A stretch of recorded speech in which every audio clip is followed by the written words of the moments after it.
Kalau kalian mau menjadi seorang trader, itu ada proses, pasti butuh proses. Ini adalah kalian. Proses untuk jadi trader itu gimana?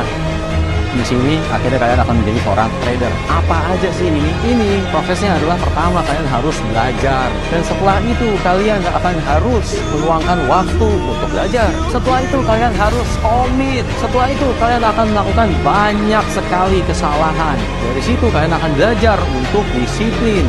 Karena dari inilah semua akan membuahkan yang namanya pengalaman. Saat pengalaman-pengalaman yang kalian dapatkan, itulah yang akhirnya akan membentuk mental bagi kalian semua. Mental ini akhirnya akan membentuk menjadikan kalian seorang trader, dan bukan metode.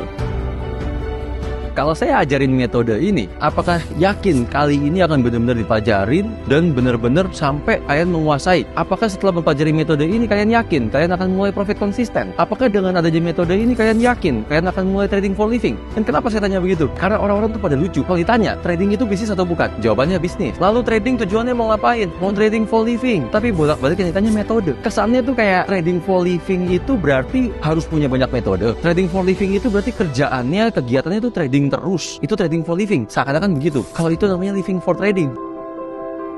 Kalau orang profitnya dikit maunya diambil, itu sebenarnya bukan greedy, tapi itu sebenarnya takut profitnya hilang. Yang sama orang kalau yang SL-nya digeser-geser, lalu bahkan nggak pakai stop loss, orang kan suka bilang itu nggak disiplin. Tapi yang sebenarnya bikin nggak disiplin adalah sama takut loss. Rasa takut dan rasa greedy ini nih, kalau menurut Excel munculnya itu karena apa? Kalau menurut saya emosi sih, Mbak. Emosinya itu kalau lagi trading bisa sampai meluap-luap. Karena apa? Modal yang terbatas. Dan kalau orang pakai modalnya kecil, itu loss sedikit aja berasanya gede. Contoh simpelnya gini, modal $1.000, kalau kita profit 100, orang bilangnya kan, aduh profitnya cuma 100, nggak cukup buat hidup sehari-hari. Tapi kalau modal 1.000, sekali loss 100, gede apa kecil? Ya, gede sih. Gede kan? Langsung berasa kan? Terus orang lotnya dibesarin kan? Saat lotnya dibesarin, emosinya lebih nggak stabil nggak? Ya lebih nggak stabil. Ya kan lebih dominan lagi kan? Karena sekali loss, lebih berasa. Jadi ini tuh sama kayak orang kalau gajian lah. Orang baru gajian itu kan, laguannya udah kayak sultan enggak? Yeah.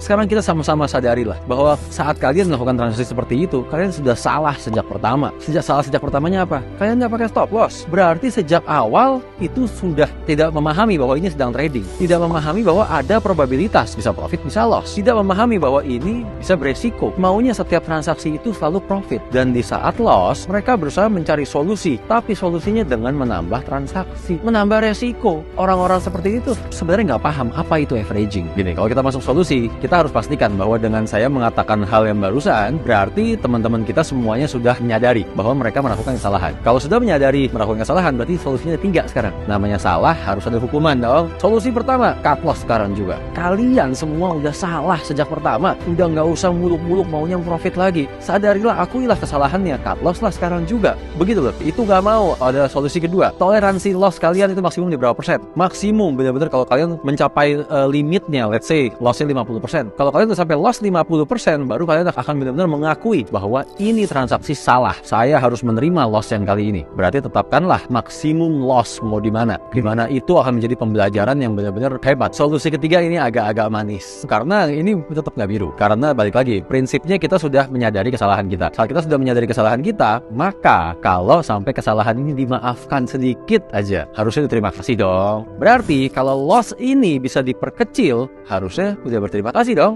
Pastinya sih gitu. Pastinya. Kalau kayak gitu sekarang, averaging pertama, kedua, ketiga, keempat, kelima kan semua ini nggak ada alasan nih. Hanya karena harganya lebih bagus, harganya lebih murah. Sekarang kalian punya kesempatan untuk 1 kali averaging lagi. Tapi kali ini averaging yang benar-benar direncanakan. Benar-benar kali ini dianalisa, direncanakan, cari di mana adanya turning point, di mana akan terjadi reversal. Tunggu konfirmasinya. Bisa pakai candle, bisa pakai apapun lah. Kan metode yang digunakan, mau itu pakai chart pattern mau itu candlestick pattern, terserah. Tapi yang penting cari turning pointnya di mana sudah menandakan akan terjadi reversal. Begitu konfirmasinya terjadi, disitulah averaging untuk terakhir kalinya. Saat dibilang itu averaging terakhir kalinya, ingat ya, ini averaging.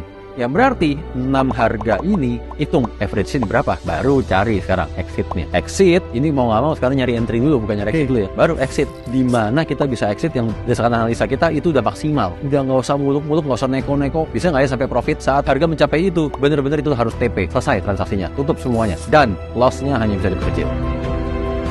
Jadi mentor saya ini kan waktu itu lagi iseng mau nyoba bisnis beras organik. Jadi saya dikasih analogi tentang beras. Bayangin kalau misalkan beli beras, dapat beras yang jelek. Saat beras yang jelek ini kan susah dijual ya. Pasti mau nggak mau harus jual rugi sebenarnya. Ya. Tapi kan kalau di trading seolah-olah saya tungguin sampai ada yang mau beli di harga untung. Saya pegang terus beras, ya kan? Buat apa dia bilang? Beras jelek siapa yang mau beli di harga tinggi? Mau dipegangin sampai kapanpun nggak akan pernah ada yang beli, gitu loh. Jadi momen itu dikatakan bahwa namanya berbisnis, selama masih ada yang mau beli, walaupun itu jual rugi, jual, boleh jual. Yang penting kita masih pegang uang lagi. Ya, kita bisa beli beras lagi. Kali ini benar-benar Flagship dong cari beras ya, kan udah belajar dari pengalaman. Flagship cari beras yang benar-benar bagus, bisa jual di harga yang tinggi. Toh dari hasil profitnya itu lakukan secara terus-menerus akan menutupi kerugian yang kemarin. Yang penting duitnya muter. Itulah pertama kali saya ditanamkan mindset seperti itu. Dalam berbisnis, yang penting duitnya muter. Untung rugi itu bagian dari bisnis, itu bagian dari trading. Mentor itu profit, tapi semua tradingannya nggak pakai stop loss, nggak menggunakan manajemen. Yang saya berani bilang, kemungkinan besar mentor tersebut adalah full-time trader, ya kan? Sementara Excel baru mau belajar, mungkin nggak langsung menjadi full-time trader? Mungkin gitu. Mungkin nggak Excel memutuskan, oke, saya mau belajar dari si mentor A, langsung resign dari pekerjaan yang sekarang? Nggak mungkin kan? Nggak mungkin. Teman-teman kalian nggak mungkin kan? Langsung komit meninggalkan semua aktivitas kalian untuk memantau harga setiap saat. Sementara si mentor tersebut, dia adalah full-time trader, dia bisa memonitoring harga dalam waktu yang lama. Sehingga dalam kapanpun juga dia bisa langsung cut posisinya saat pergerakan market tidak sesuai dengan analisanya. Ini yang bahaya karena metodenya mungkin bisa dipelajarin, tapi kalian nggak akan pernah bisa jalanin karena kalian bukanlah full time trader.